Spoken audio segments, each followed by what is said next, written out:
Okay, my time says 11 Central, so we're going to go ahead and get started. We are entering week 4 of our Midday Master Beef webinar series. So thanks again, everyone, for joining us in the middle of your day. Looking forward to another great week of speakers and content.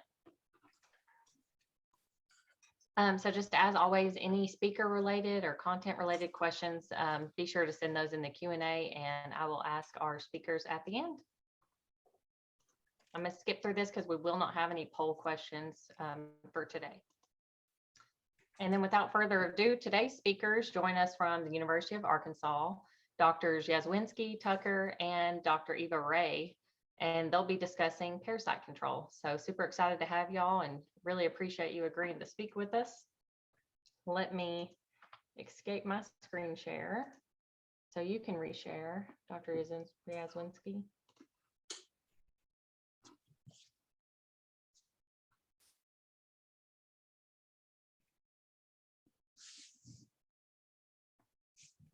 You should be able to share now.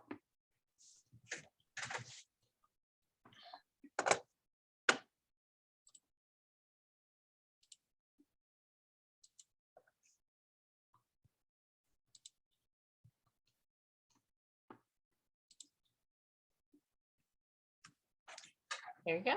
Are we sharing? Yep, you're good. Everybody's sharing. Okay. Now, Courtney, so the rules here are people ask questions at the end, or you keep track of them? Yeah, they'll ask questions at the end. Usually I go through and answer all the ones I can in the Q&A. I doubt I will be able to for this topic, so I'll save them all at the end and ask you at the end. Okay. And this goes on for 60 minutes? Mm-hmm. How about if it goes over to 62 minutes or 65 minutes, something like that? Right. Is that okay? Yep, that'll work perfect. Good deal. Okay, so I'm Yazwinski, even though it says Tucker. I mean, that's an embarrassment and a half that you got me, got me labeled as Tucker. I'm Yazwinski. I quit the university last semester. I'm emeritus status now. Dr. Tucker's still here and Dr. Eva Wray are still here. The animal science department, and we work, well, let me continue on here. So I, Tucker, and Wray do not endorse, this is something we have to get out of the way since we're talking from the U of A. We don't endorse any product whatsoever, any person whatsoever, any parasite whatsoever, any political affiliation whatsoever, nothing. We just talk about parasites and the effect they have on animals and what the various products have in ameliorating those detriments that parasites impart. Okay, so this is kind of like a configuration of parasitology as it exists in the veterinary community, specifically related to cattle. You got the cow. That is where we work, at the live animal area. You know, what the animal is getting as far as parasites, what it has as far as parasites, and what is passing via the parasite life cycle. Eggs come out in the feces. Generally, those eggs develop into larvae. Those larvae are eaten by the cow, and they turn into the large roundworms inside the intestinal tract. And that is generally where 99% of our work has been conducted here in the Department of Animal Science, at least as long as I've been here. Now, about 10 years ago, majority of the parasitology work done in the United States and across the world has been at the molecular level. So a lot of work's been done there, and that is where Eva Wray has been doing most of her work. Relative to parasite genomics and how to identify parasites relative to their DNA. And a lot of new understanding of parasite identification and parasite resistance has been garnered from that sort of work. So she is our bridge to the next generation. Tucker and I, we're still basically at the macro parasitology level, where we look at the parasites and how to take care of them and how to get rid of them. Now, I've said that about 10 years ago, there is a transient from normal parasitology to the molecular parasitology. I'd say about 2 years ago,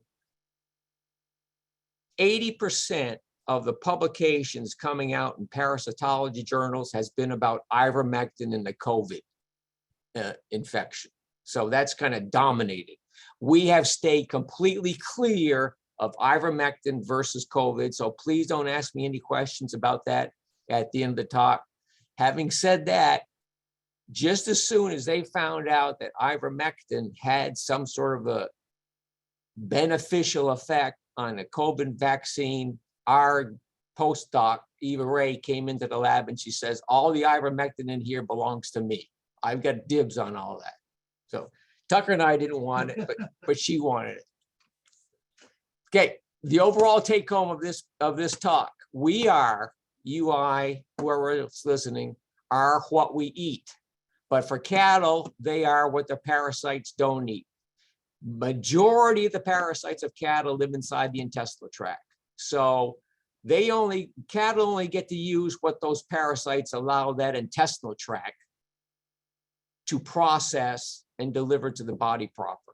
So the more parasites you grow, the less cow you grow. And that is a 100% correlation. The more parasites you are growing on your farm, be they external parasites or internal parasites, that means the less animal you have and the less productive that animal is, because that's what parasites do. They only exist via harming the host animal they are in or on.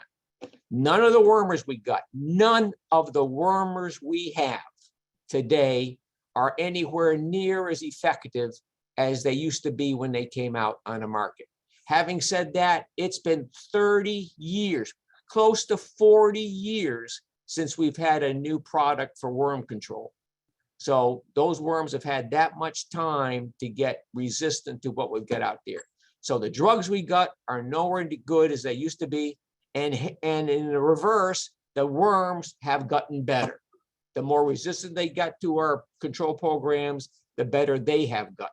So we're in a declining state of control of parasites, and the worms are doing really, really well. Your cattle will always have worms. I don't care what you're doing to them. You want something? Yeah. You get your. Yeah. There you go. You think that's better? Tucker just adjusted my, there, that's a little bit better. Okay. This is a cooperative effort over here by a bunch of amateurs. All right. Your cattle will always have worms unless you start growing them, raising them, keeping them in cages. Even indoor cattle, even calves on concrete from birth, they'll have worms in them. So regardless, you're going to have worms in your cattle, regardless of what drug you're using, when you treat, what type of a cattle operation you got. The important thing is putting a lid on the impact of the worms you've got, trying to do the best you can to control the parasites that you're dealing with or your animals are dealing with.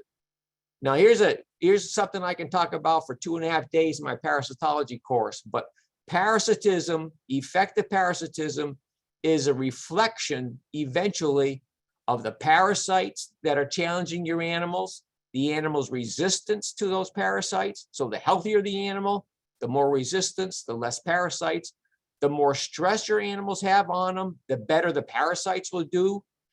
If you have animals that are genetically susceptible to worms, they will get more worms. You can go out to any cattle operation, any livestock operation, and you will find 80% of your worms in 20% of your animals. So genetics has an awful lot to do with how many worms are in your animals. And Tucker might address whether that's the same thing for external parasites or not. Yes. He's shaking, he's nodding his head over here, but he'll get into that. Animal nutrition. The more nutrition, the better nutrition of an animal, the better they can resist the parasites and kill the parasites.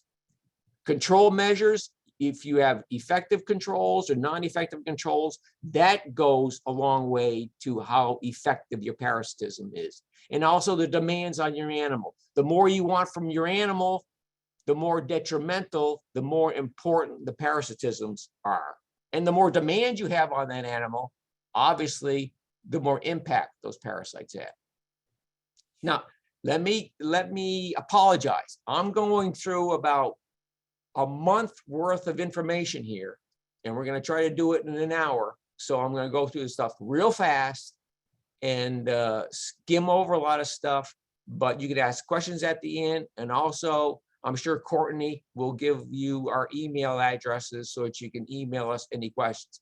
I forgot to say at the beginning, thank you, Courtney, for asking us to do this presentation. And thank you, Tennessee, for coming on and listening to this thing. And also thank you for being cattle producers in your state. Thank you across the board. Okay, the kind of cattle we've got out there, and this determines the types of parasites and the levels of parasites you have. Dairies have their types of parasites.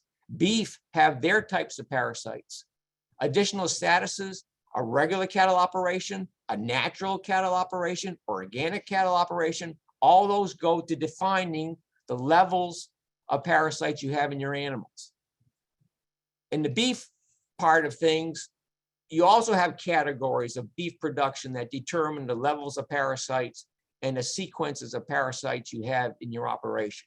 The calving season, a fall season for calving will have a different set of schedules for parasite control than a spring calving season versus any time whenever during the year calving season. And we have all that in Arkansas.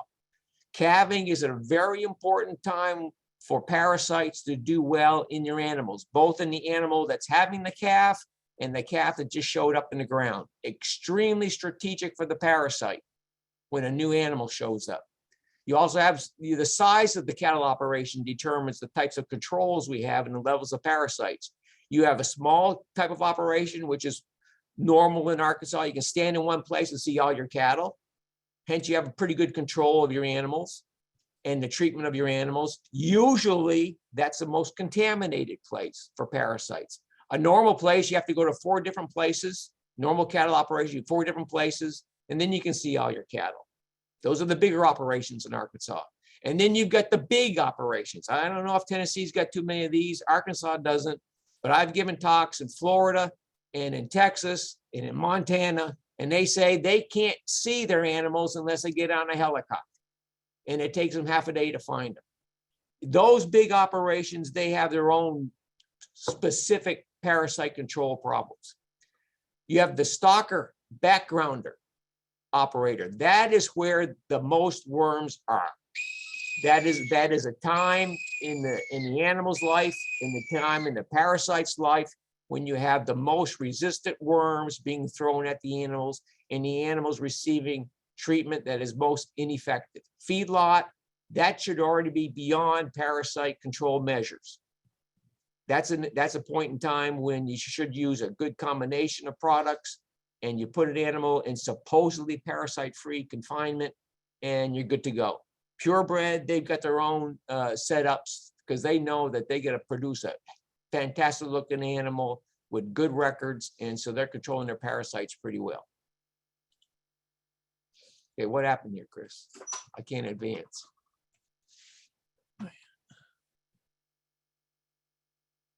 I did something. Click that off right there.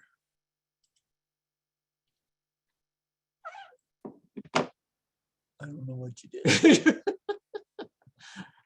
I've stopped my program here. Okay, now Okay. hit this again, then we'll have to. Hit home. No, hit the. Here, you go.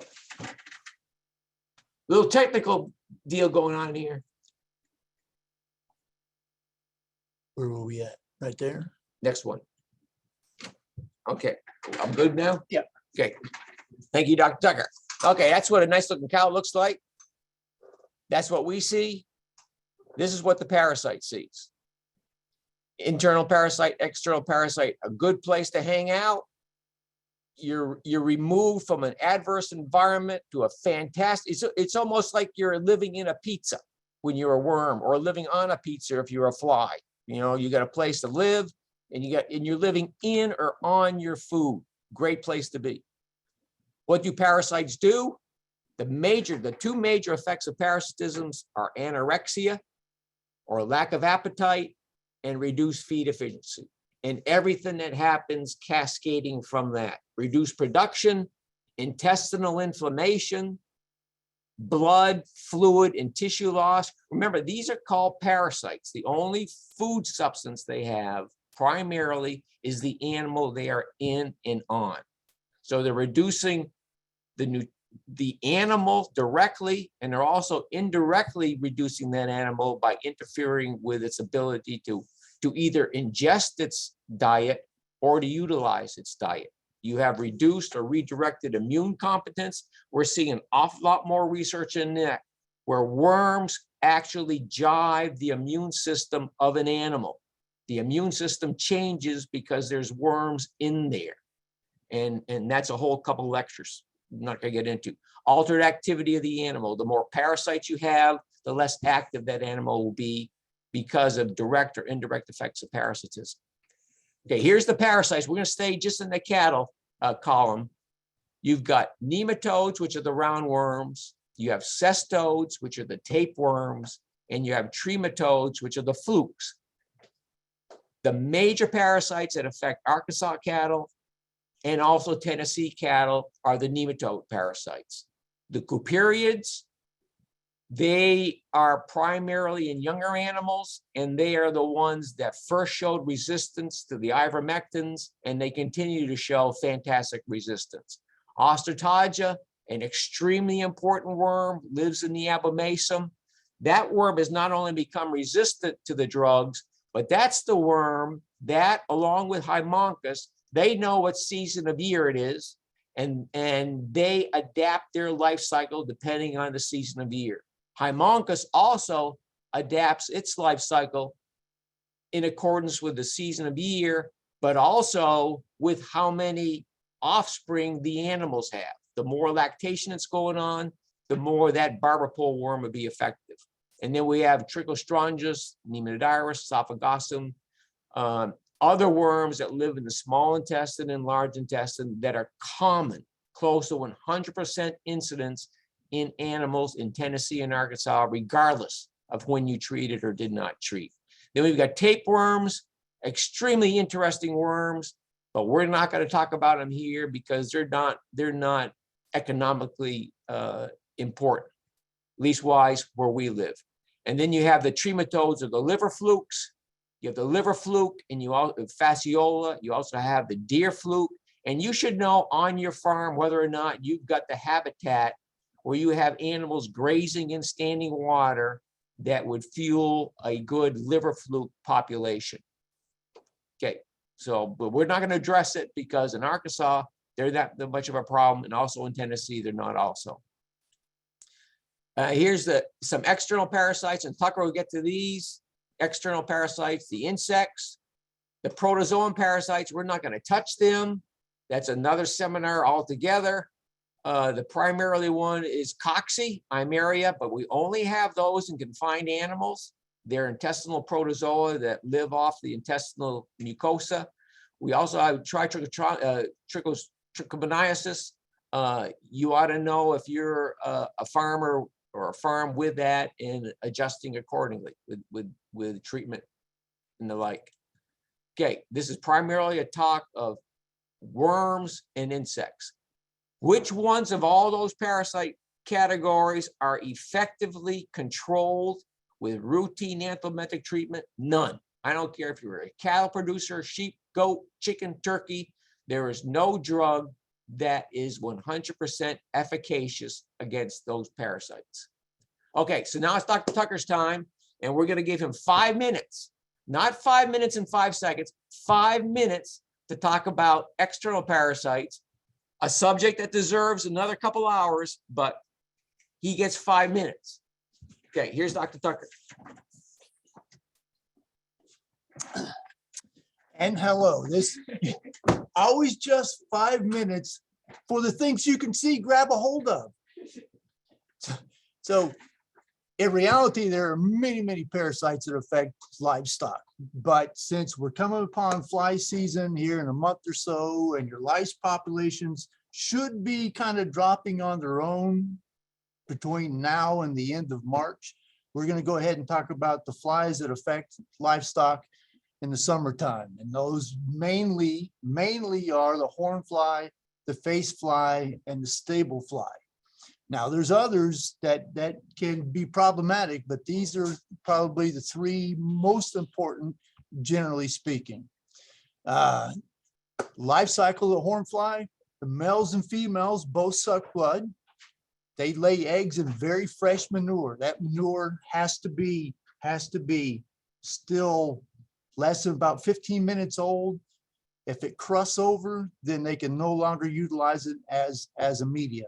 So those eggs will hatch in a day or two. It will give rise to 3 larval stages in the manure. That takes about 3 to 5 days. That last larval stage will migrate either to the lower portion of the pat or under the pat, depending on how hot it is and how much moisture there is, and there it will pupate. From here, it takes about 7-8 days, and then it will give rise to the adults, and the whole thing starts over again. Face fly is another very problematic parasite of cattle, mainly because they cause pink eye. They feed on the nasal and eye secretions. They have mouth parts that are very much like a housefly. So they have a sponging mouth part, but they have these teeth, small, minute teeth on the base of that sponging mouth part that actually scratch the eye. And this is what gives an avenue for the pink eye to take hold. Life cycle here is very similar to the horn fly, and there's about 20 eggs in a batch, again, laid in fairly fresh manure.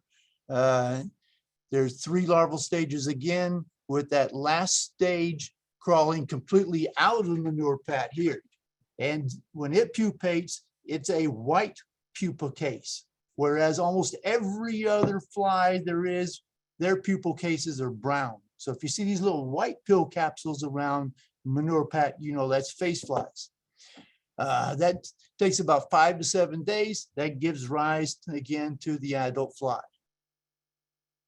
Stable flies historically are a problem in of course stables, hence the name stable fly, and in animals in confinement.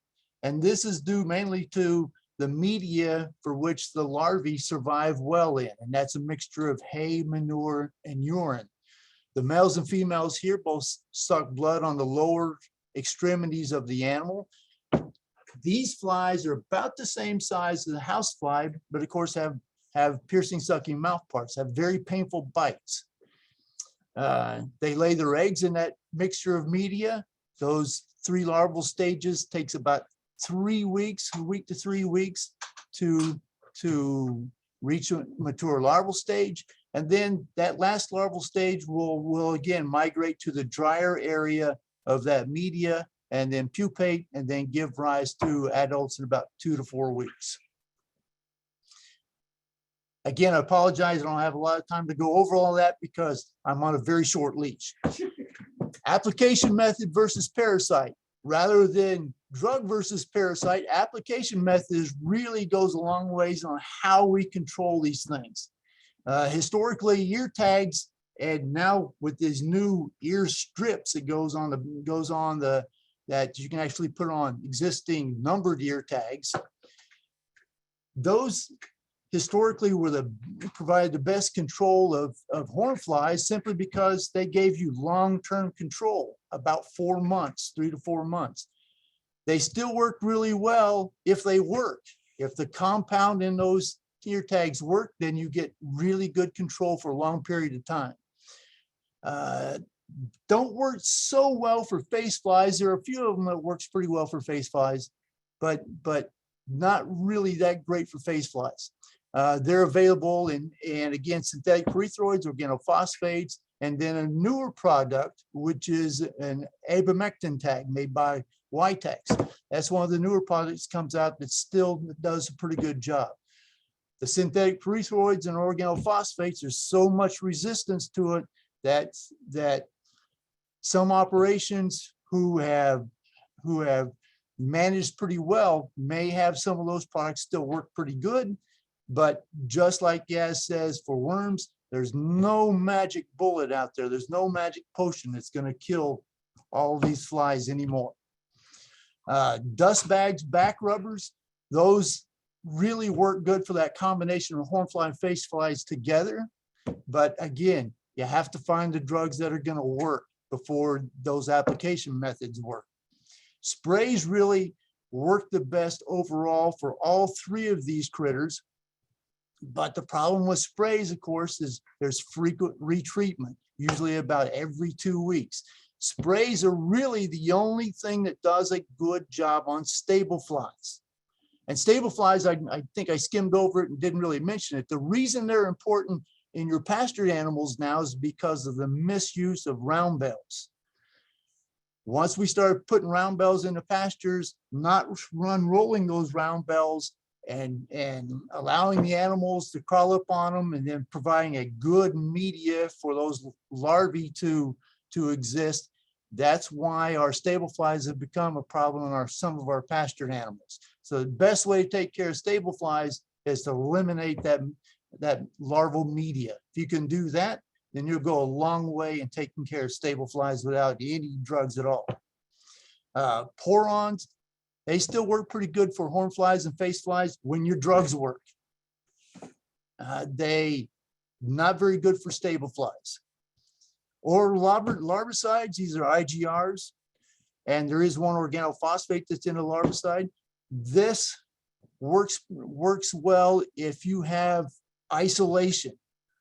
If you allow your animals to have oral larvicides, and then your neighbor has a lot of flies, you're going to have a lot of flies. So it doesn't work necessarily great if you're surrounded by a bunch of other farmers around you that have a lot of flies. That still means you're going to have a lot of flies. You won't have much coming off your pasture, but your neighbors still do. Very quickly, some of the do's and don'ts of fly control. The main thing we have to look for here is don't treat your animals until there's a problem. The established economic threshold is about 200 flies per animal, but we're not going to go out and count 200 flies on our animal. What we're going to do is we're going to go out, we'll notice a patch of flies on your animal, or flies about the face of the animal, and that animal starts fighting flies. When it starts fighting flies, this is the time to think about treatment. If you treat way too soon, then you're wasting your drug because you're not killing anything. If you wait too late, a lot of damage has already been caused. We need to rotate chemical classes probably on a yearly basis, and or application methods. This goes a long ways and help to prolong resistance. You're not going to eliminate resistance, but you can possibly keep some of your products working longer if you rotate chemical classes, not chemical names, but chemical classes. And there is a bunch of different products in each one of these chemical classes, especially synthetic pyrethroids and organophosphates. There's many, many products. So you have to make sure that each one of those, what class of compound that product is that you're putting out. Remove or replace that product when it fails. If you stick ear tags in and 2 weeks later your animals are covered with flies, it's not doing any good. The only thing it's doing is enhancing the resistance. So remove those things and either replace them with another chemical class or replace with a different application method as well. Do not use a sublethal dose or excessive doses. So here what we're really saying is weigh your animals. Don't guess at what your dose rate is. Weigh your animals so you put the correct dose rate on your animal. Ill-timed applications, if you apply your ear tags in March or April because you have them up, the first 2 months of that ear tag is no good. There's no flies out there, which means when the flies are really high and really important, your product is already gone out of that ear tag. So make sure that your timing is correct. Please treat your animals and not your equipment. We've seen people, big time producer people, sit on a stool and spray their animals without ever leaving the stool, and they did a really good job of treating their squeeze chute. They got very little on their animal, but they treated their squeeze chute really well. So make sure you're treating your animals. Don't leave those insecticide tags on your animals beyond their usage. If you apply your ear tags at the appropriate time, they're going to last 3 to 4 months. At the end of that 3 to 4 months, get them things off, because anything after that is just increasing the resistance of that fly population. Same thing with your dust bags and back rubbers. When that fly season starts to end, get rid of those things out of there. That way you're not laying down a foundation for the next year of all those flies going into diapause that will come out the following year. They will already be resistant. So remove those dust bag and back rubbers when that fly population starts to decrease naturally. Okay, that was a very fast rendition of fly control. And now we have to go back to Dr. Tucker, worms. Yes. someone wants to know what diluent can be used for the back rubber chemical, kerosene, diesel. What? It's on the chat, on the Q&A chat What? on the bottom.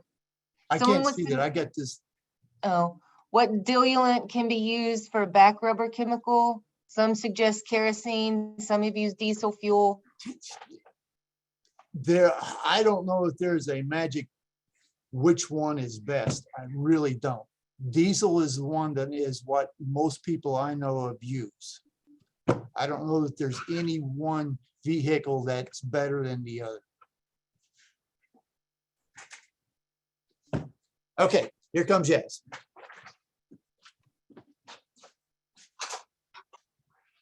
Okay, good deal. Back to worms.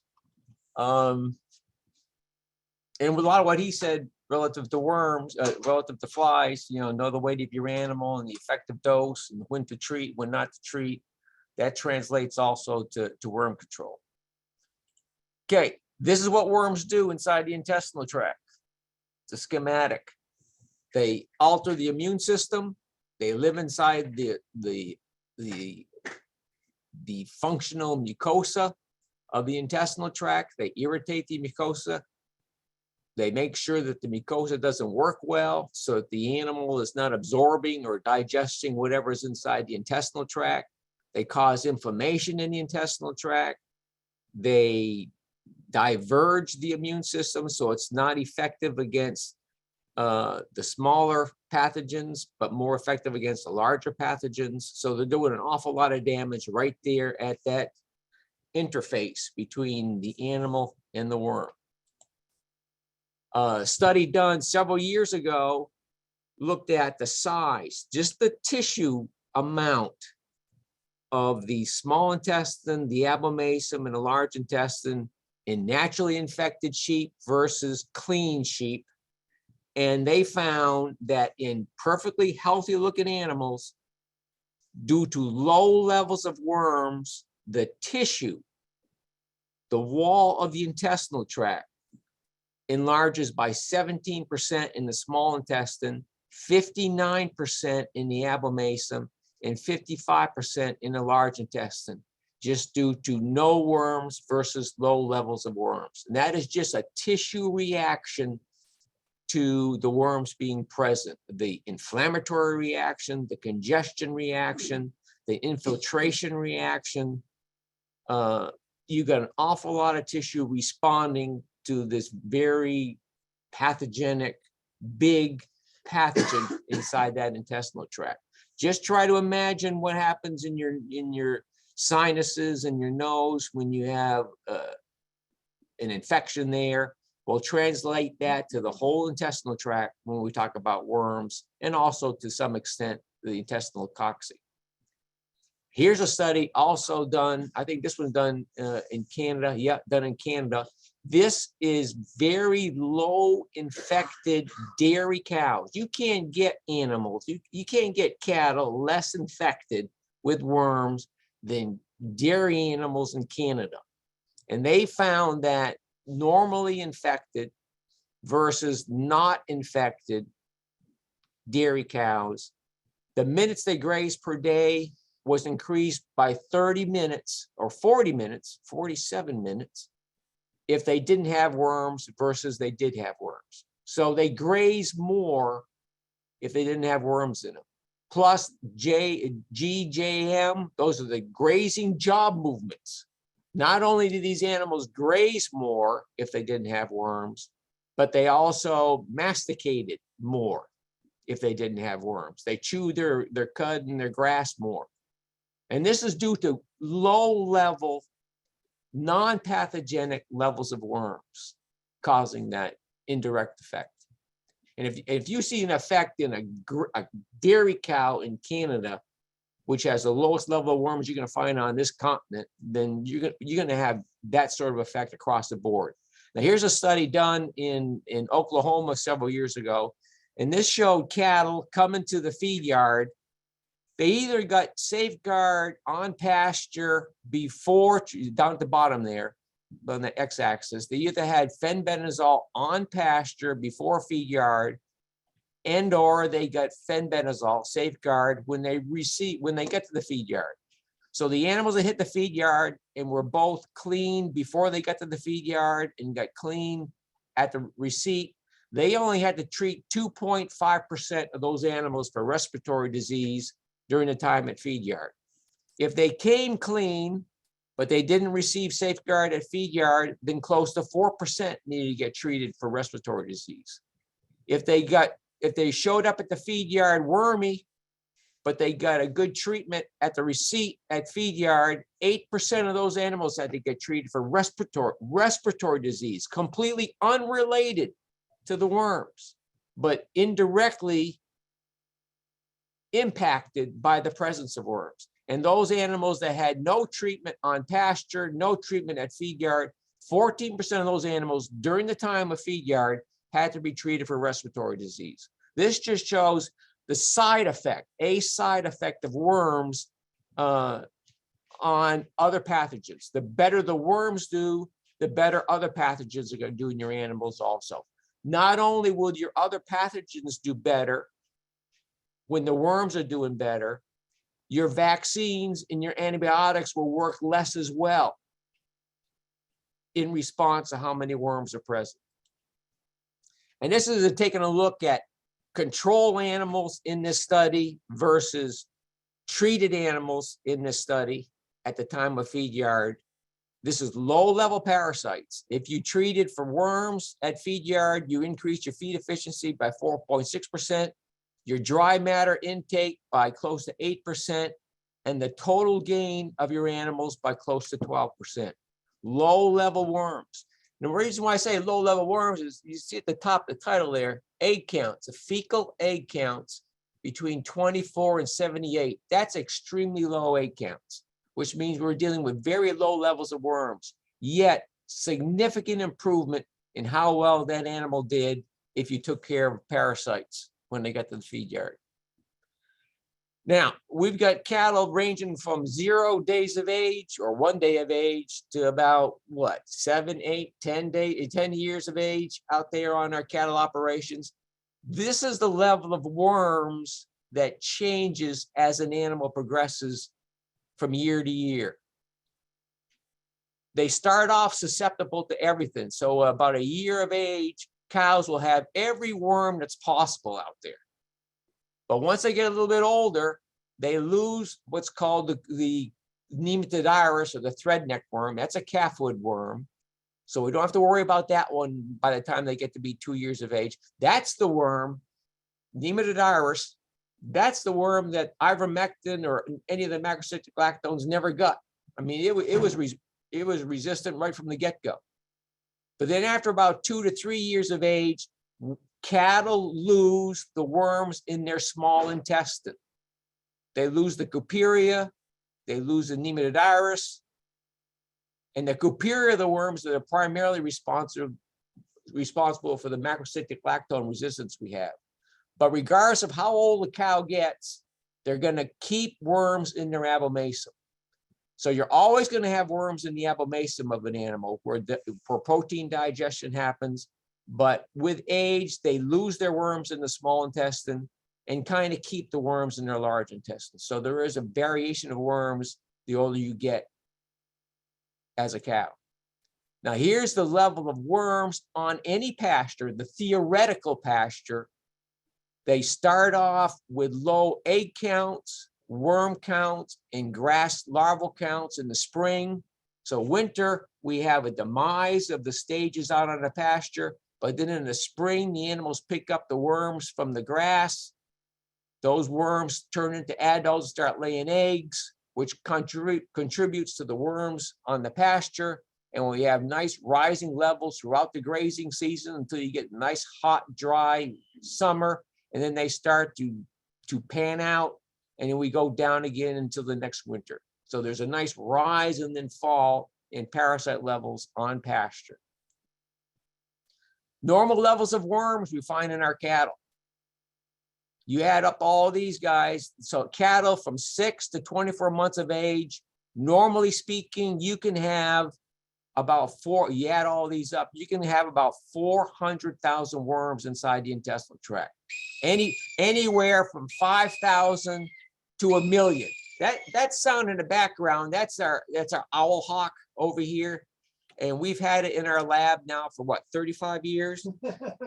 And we haven't had any bothersome birds or rats or anything here in the lab, right? So it's working really well, but I didn't know it went off so often. Okay, 20 minutes. So younger animals, anywhere from about 5,000 to 1 million worms, depending on a lot of things. The older you get, though, the less worms you get, but they stay concentrated in the stomach and the large intestine. Okay, worms like it blue. Arkansas has got plenty of blue. Tennessee's got plenty of blue. That's relative to the precipitation. Temperature, worms like it orange to yellow. Tennessee, Arkansas, that's what they like. Okay, they like a lot of wet. They like a lot of warmth. They don't mind a little bit of winter. So we're in a perfect place, Tennessee, Arkansas, for great worm populations just due to the climate.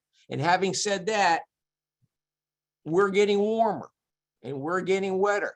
So worms are doing better. When I came to Arkansas about 1.5 million years ago, seems like, but about 44 years ago, we could not find the barber pole worm in cattle. Today, we find it in just about every cow we necropsy. And I'm sure it's the same thing in Tennessee. There's been a migration of worms going north in the United States. We're getting more worms, different worms, greater populations of worms, and more resistant worms as the years go by and the warmer we get. The life cycle.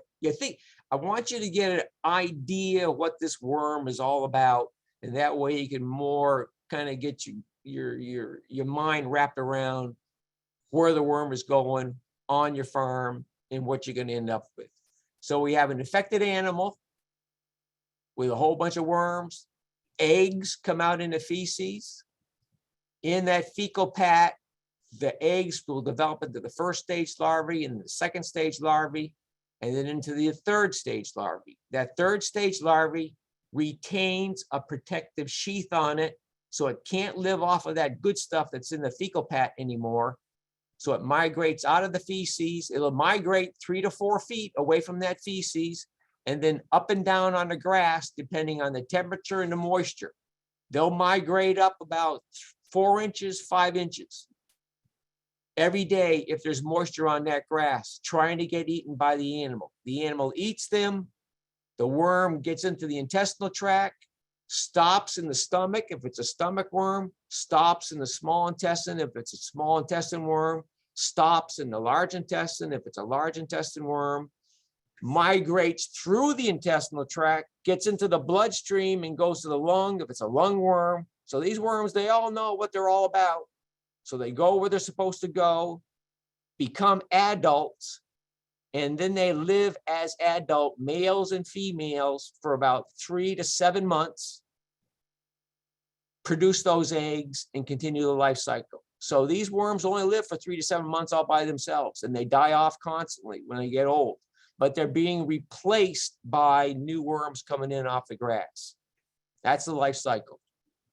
Here's what some of the eggs look like. They come out in those fecal samples. That big football shaped thing with the black marshmallows in it, that's a threadneck worm. And then we have a strongyle egg. That's a common egg. About 7 different worms lay that exact same egg. So you can't tell from the egg what kind of worm you got. You have to grow that into a larva. Whipworm egg is that trichuris in the upper right. Bunostum in the lower right, at least was on my screen. That's the hookworm. Cattle even get hookworms. There's a few worms that the cow doesn't even have to eat in order to get the worms. They just have to lay on them, and the worms will migrate through their skin, get in the bloodstream, and go where they're supposed to go. There's tree worms that'll do that. Monesi is the tapeworm, that square egg. That has to get eaten by a free-living mite on the pasture, and then the animal has to eat that mite to get the worm. Okay, that's what the different eggs look like that come out in the fecal sample. This is what the larvae tails look like. These are 3rd stage larvae, and I'm just showing the tails. 10 to 15 minutes. Okay, I got another 3 hours of a talk here, but we'll stop in 10 to 15 minutes. Okay, this is what the tails look like of the larvae that migrate out of those feces to get on the pasture. And if it's hot and dry and those feces get a nice crust on them, those larvae will stay there. They will stay in those feces, wait for a good thunderstorm or whatever, or you drag the field, and then they'll disperse onto that grass. This is what their tails look like. The small worms are what a worm looks like when the cow eats them. The large worm is what that same worm looks like 4 weeks later. That's the growth that those worms do inside the intestinal tract. And all that growth is due to animal getting eaten from the inside. That's what a stomach worm looks like, a brown stomach worm. I thought you'd like to see, like calendar type pictures of what worms look like. These are the worms, these are the coperiids. These are the ones that are most resistant to the macrocyclic lactones. These are what worms look like in the abomasum. That's what a whipworm looks like. That's what a hookworm looks like. These are great looking worms from Arkansas cattle. I'm sure they're the same coming out of your cattle. This is the life cycle of the fluke, intestinal fluke. The only way you can have good intestinal fluke infections is if you have animals defecating in water and then that animal eating grass that extends out of that water. So we're not going to deal with the fluke. And that's what flukes look like from the liver.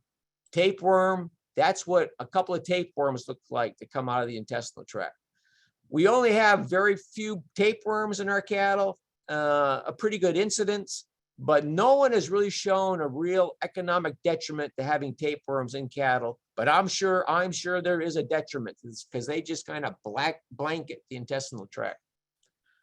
Okay, why are worms so successful? A 400-pound calf, a normal 400-pound calf, will add 70,000 new larvae to your pasture every day. So they generating numbers like crazy. They stay protected in the feces with snow cover. They have a sheath on them, and they're motile. They arrest due to season. They arrest in the animal. You have worms actually monitoring their populations, and they slow down. It's a whole bunch of more worms in there. The major reason why worms are successful is because they stay non-clinical. You can have tens of thousands of worms in your animals. You don't know it. You know when those flies are there, but you don't know when you have economic levels of worms in your animals. What we're doing wrong, we use a wrong dose rate. Milligrams per kilogram. You want to measure the drug, you want to weigh your animal and give the right dose rate. Wrong time of treatment. There's a good time to treat for worms. There's a wrong time to treat for worms. And we have almost complete reliance on drugs for worm control. All the drugs select for resistance. The generics weren't anywhere near as good as the pioneers when they first came out, but now that separation has basically disappeared. We also have formulation. Probably the least efficacious formulation for worm control is the Poron, but it's the most popular formulation people use. The most efficacious would be either the drench formulation or the injectable. And worms are also always reacting to drugs being there. There's a bunch of mechanisms that worms have evolved to become resistant. Okay. How do you choose a wormer? Price, formulation, the salesman, the history, the guy across the breakfast table.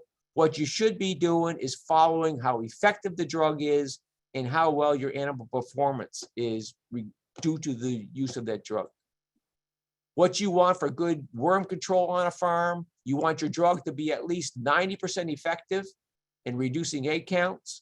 You want to make sure you focus on the worms when you treat for worms and not do something else and just do worms because you got the animals up anyways. You want to have the correct animal weight and the correct amount of drug. There's pasture and grazing management that's concerned.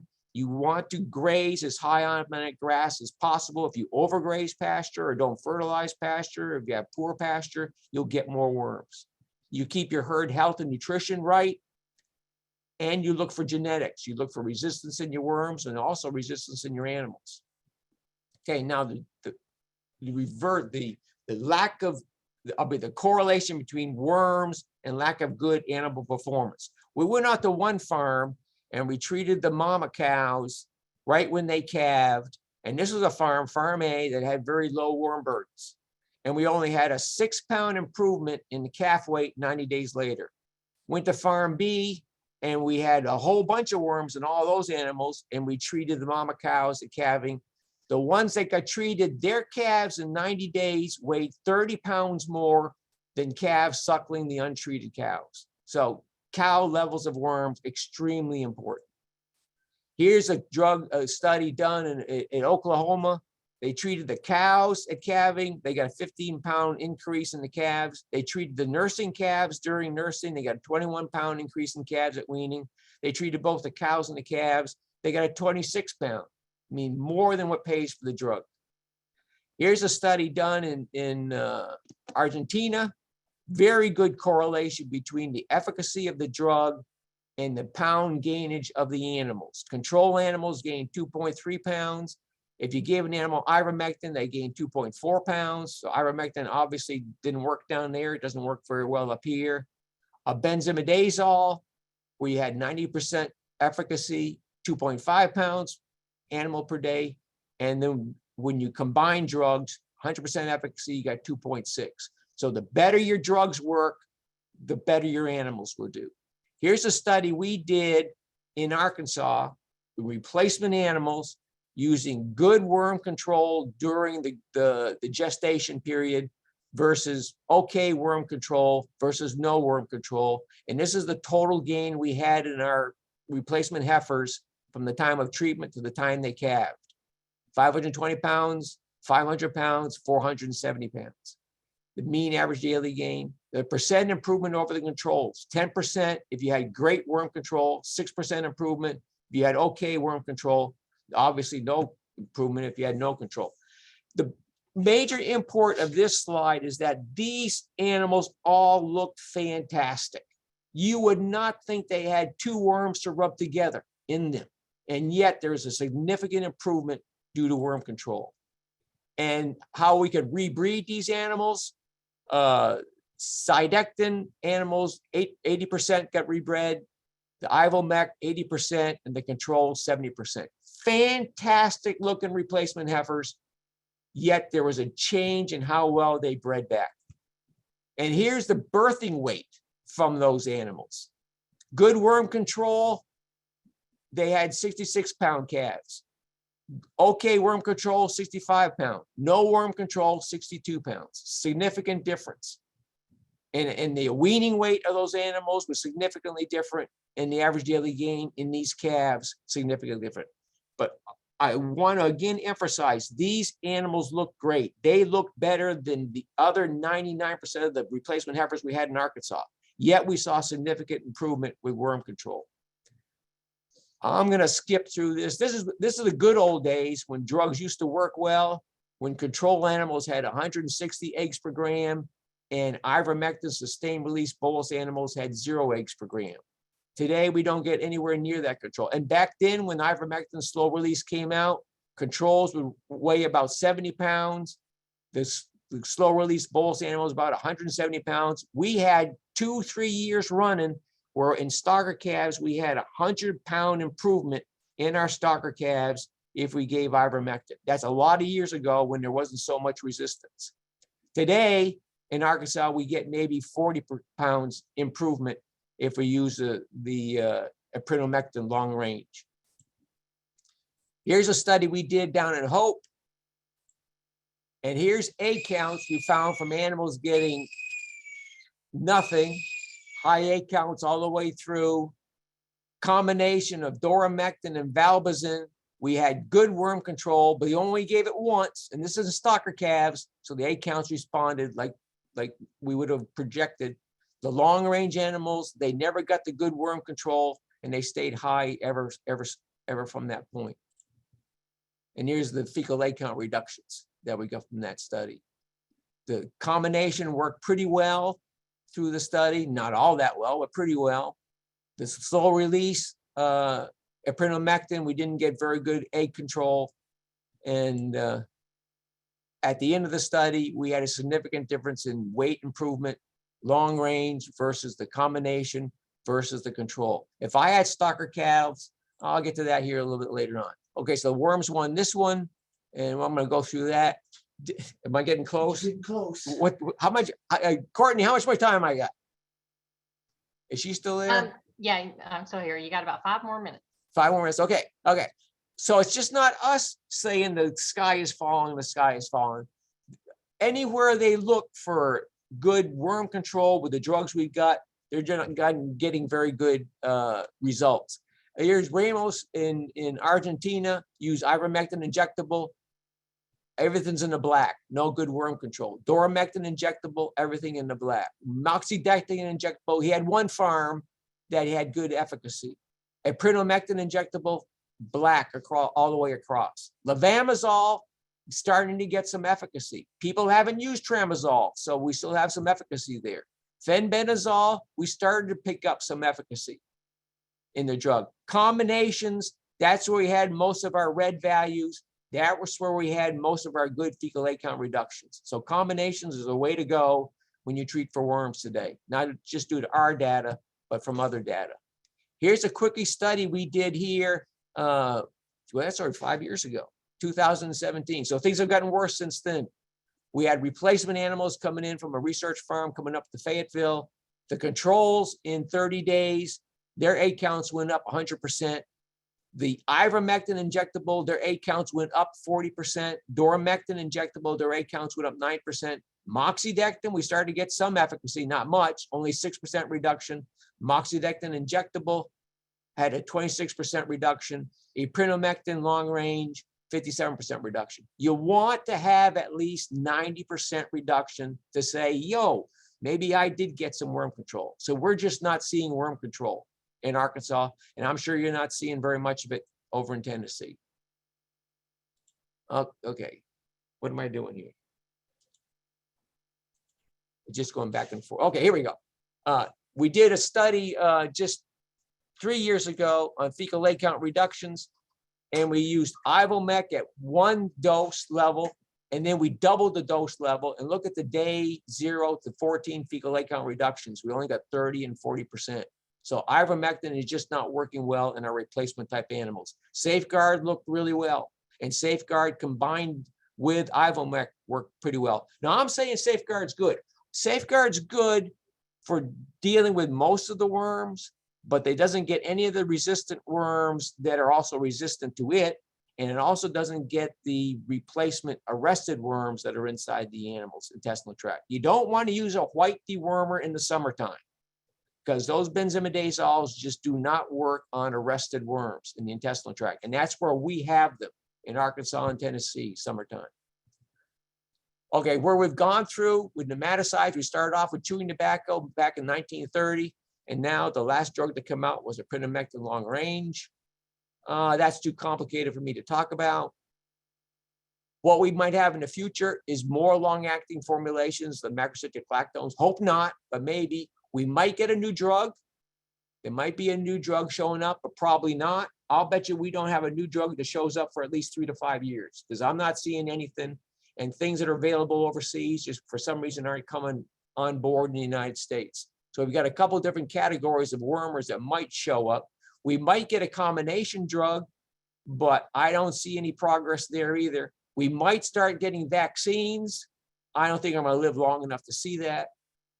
There are people using predaceous fungi in sheep and goats and horses and zoo animals. We tried it here in sheep, it didn't work. Nutraceuticals add foods that have acids and oils that are adverse to worms. I don't think that's going to be something that cattle people are going to use. There's been work done on adjusting the biological community in the intestinal tract and getting at worms that way. Now, something that seems hopeful is this biological warfare where bacillus, bacteria toxins can be added to animals' diets. And these toxins can be specific to worms. So that's a promising area right now. It's showing good promise. That's what a predaceous fungi looks like when it grabs onto an infective larvae and eats it in the pasture. Hopefully we won't go here where you go out and paintball animals for worm control. I don't like porons. I like injected in by mouth. Okay, when to worm. You worm your cow approximately 30 days prior to calving, because that's when she's most susceptible to worms, and that's when she'll give the most nutrition to her animal. The calf, when it gets weaned, for sure you want to worm it out. You worm your replacements spring and fall, and you treat your stockers whenever you get them. Follow their egg counts and retreat them with a drug that works. Do a fecal egg count reduction test every 30 to 60 days, depending on the stocker operation. The generics weren't as good as the originals, but I think that distance has kind of closed. Moxidectin is probably still the best macrocyclic lactone. Benzimidazoles are your white dewormers. Only Valbazin gets flukes. Fenbendazole or Safeguard is probably one of the most used products we got out there. It's been the most formulated. Levamazole might come back. We left that years ago, but worms are, since we haven't used it in so long, I think the worms, some worms, especially the resistant worms, could be susceptible to a use of levamazole, especially in the small ruminants. I'm going to go past that. Topicals. Let me talk about topicals. You need dry, clean animals.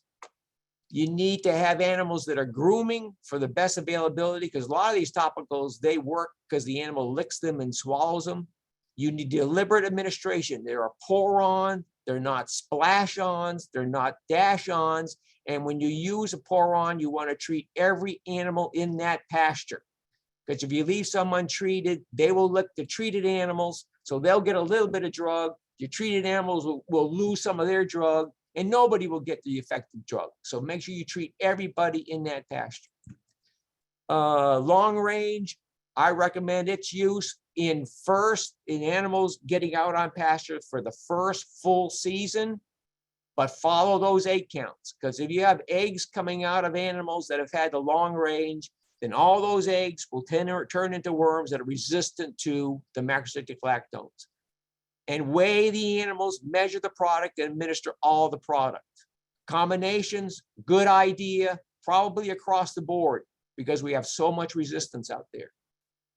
How to do a fecal egg count reduction test. You want 10 animals at the time of treatment, those exact 10 animals 14 days later. Look at those egg counts and see if your drug is giving you at least a 90% reduction in egg count. Okay. If you send fecal samples to a vet overnight or whatever, don't use frozen vegetables as a coolant in that styrofoam box. Use a styrofoam box. Don't use just a plastic box or a cardboard box. Use regular frozen pads. And also, these vegetables don't taste good at our end, so they're completely wasted. Don't send fecal samples that have biohazard bag in them, because everyone, so often the shipper will see that and he will stop it right there at the dock, and we'll never get those fecal samples. So don't ever use a biohazard bag if we just send fecal samples. Okay, that's the rest. That's what I've got. And I'm sorry we tried to pack in too much, but it's a huge world and a lot of ways to talk about worm control, fly control, parasite control. But we gave you a scant view of what's going on. Okay, Courtney. Yeah, no, that was awesome. I had a few questions written down, and a couple of your slides there at the end answered them. One that I will ask you is your opinion on fly mineral and Of what? on fly minerals and using them and how much you actually get out of it. Yeah, here's Tucker. Fly minerals usually have an IGR in them. And while it does well for those flies that are in the manure on your pasture, it doesn't keep the adult flies off of the animals. So if you have pasture surrounding you that have animals on it with flies on them, then your animals are going to have flies. What I typically recommend with IGRs is whenever you remove those ear tags or whatever application you have at the end of the fly season, usually about a month before the end of the fly season, put the IGRs out then, because that's killing everything in manure pat that will come out the following spring. So you're lowering the number of flies that's going to come out on your pasture the following spring. That's the way I recommend IGRs. Okay, yeah. We had another really good question in the Q&A that Dr. Eva answered, but I wanted to repeat it because it was a really, really good answer. And basically the question was, does pasture rotation every 2 weeks reduce fly and worm infestation? And she said that it does help, but not necessarily focusing on, I need to rotate them every 2 weeks, but really being conscious about the height of your grass blades because of where these parasites hang out in the grass. So I thought that was pretty awesome. Something we talk about a lot is the boot method when rotating pastures and making sure we don't graze those too far down. Right. If you use rotational method for trying to get at worm control, you want to stay, 4 to 5 inches off the ground with that grazing. If you graze below that, you can be rotating your animals back into prime parasite populations on the grass. So you want to make sure that grazing isn't down to the ground. It's a grazing that stays up on the grass. Yeah. Did you want to say something, Dr. Wray? I saw you. Oh, on mute. No, he Okay. covered it. It's just controlling and it's not so much a time, every 2 weeks. It's probably different on every operation and every production situation. It's really about controlling the grazing height. So you want to get them out of there. When you start getting into 4-inch grazing heights, you want to try to rotate them out of there so they're not getting into those high concentrations of larvae on the pasture. Absolutely. I just read another question come in that I'll ask you, and this can be our final question. I know we're a little over time, but they said that they've read about garlic helping and cinnamon. So what are y'all's thoughts on that? I'm assuming with fly control. On fly control? Feeding garlic and or Well, cinnamon. there's been a little bit of work done on that, but it works a little bit as a repellent, but not enough that you're getting any benefit out of it that I've seen in the literature. We used garlic oil extract in a chicken study about 30 years ago, and we got less mites. Yes. Yep. So if there's any chicken growers out there that, but I've never heard of it for flies of livestock. They've used that. They've used several different products like that and some other semi-chemicals to it doesn't kill the fly, it just Repels it? repels the fly. And none of them at this point have worked well enough that there's anything on the market that's really labeled for it. Well, with that, we're a little over time. I really appreciate y'all doing this for us today. It was awesome. Lots of good information. So thank you again for speaking, all three of you. Well, thanks everybody for listening. If anybody has any questions, feel free to email any of us. Yeah. Yep. And if you email me, I can get you their emails if you need it. So thank y'all again. Have a great rest of your day. Bye. Thank you. Bye. Thank you.